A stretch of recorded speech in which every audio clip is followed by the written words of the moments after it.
Bienvenue sur Cultura Science. Aujourd'hui, on embarque pour une exploration qui va nous emmener loin, très loin. Et on ne parle pas seulement de traverser l'espace, mais bien de remonter le temps, jusqu'aux limites ultimes de la réalité elle-même. On va s'approcher d'une frontière tellement extrême et mystérieuse qu'elle fait l'objet des plus intenses débats scientifiques depuis plus de 100 ans. Alors accrochez-vous bien, car c'est l'heure d'une plongée vertigineuse, là où l'univers garde ses secrets les plus anciens. Il existe un mur dans l'univers au-delà duquel les lois de la physique cessent d'exister. Et ce n'est pas le début d'un roman de science-fiction. C'est un concept tout ce qu'il y a de plus sérieux en cosmologie moderne. Alors attention, évidemment, on ne parle pas d'un mur de briques qui flotterait dans l'espace. C'est une barrière purement physique et mathématique, une limite absolue où absolument toutes nos équations s'effondrent. Tout ce qu'on croyait savoir sur le cosmos vole en éclats. Alors pour bien situer où se trouve ce fameux mur, regardons un peu cette chronologie cosmique. On connaît tous l'histoire classique, n'est-ce pas? C'est-à-dire l'univers en expansion, la formation des galaxies, de notre système solaire, etc. Mais si on glisse notre regard tout à gauche de cette frise, tout au bout, juste après l'instant hypothétique du Big Bang, on tombe sur une zone immense d'ombre. C'est exactement là qu'on va zoomer aujourd'hui, cette infime fraction de seconde où le modèle standard ne marche plus du tout. Alors première étape de notre voyage, ce qu'on appelle la catastrophe ultraviolette, ou comment la physique classique a rencontré un énorme problème dans la matrice. Avant de foncer droit dans ce mur cosmique, il faut faire un petit saut dans le temps. Fin du 19e siècle, la physique classique fait face à un problème monumental. Quand les scientifiques essayaient de calculer le rayonnement d'un objet chauffé, ce qu'on appelle un corps noir, les calculs donnaient un résultat totalement absurde. En gros, selon les lois de l'époque, l'énergie émise par les ondes courtes, comme les ultraviolets, devait tendre vers l'infini. C'est ce que l'on a appelé avec le recul la catastrophe ultraviolette. Alors pour dire les choses simplement, selon cette théorie, un banal four à pain allumé aurait dû émettre une énergie infinie et littéralement vaporiser tout ce qui se trouvait autour de lui. Alors évidemment, dans la vraie vie, c'est pas du tout ce qui se passe. La théorie classique était donc fondamentalement défaillante. Et c'est face à cette grosse impasse qu'un certain Max Planck entre en scène. En l'an 1900, pour régler ce problème, il propose une idée complètement novatrice. Pour lui, à ce moment-là, c'était juste un bricolage mathématique, une hypothèse qu'il accepte vraiment à contre-cœur. Il se dit, et si l'énergie ne s'échangeait pas de manière continue, mais par petits paquets individuels? Des paquets qu'il nommera plus tard des quantas. Cette photo résume parfaitement ce changement de regard radical.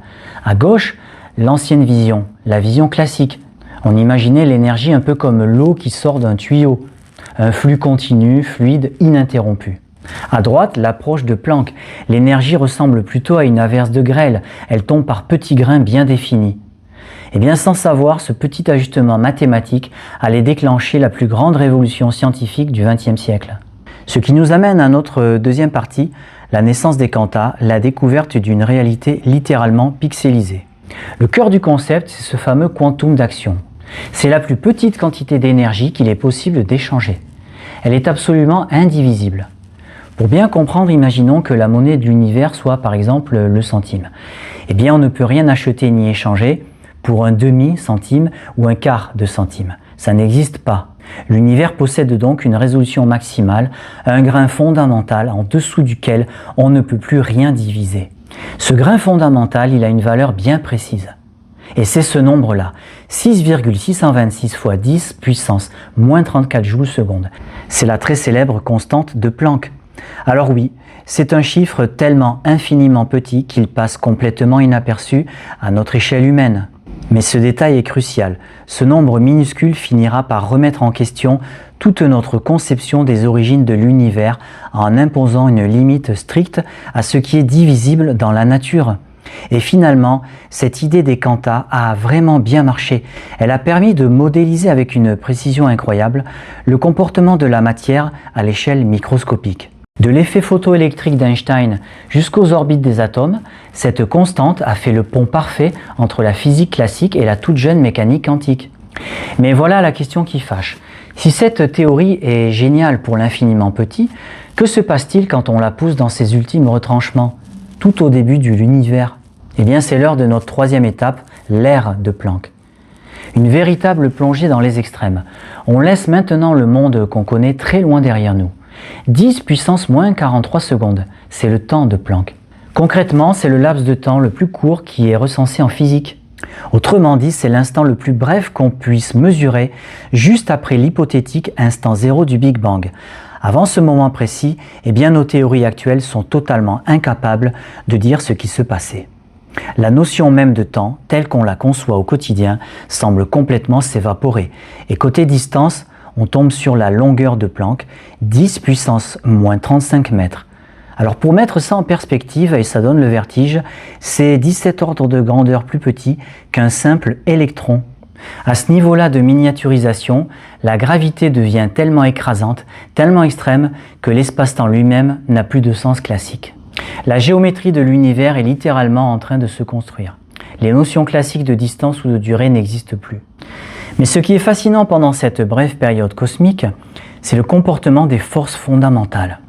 L'électromagnétisme, la gravitation, l'interaction nucléaire faible et forte, aujourd'hui on les voit comme 4 forces bien distinctes, mais durant l'ère de Planck, elles ne formaient qu'une seule et unique force unifiée.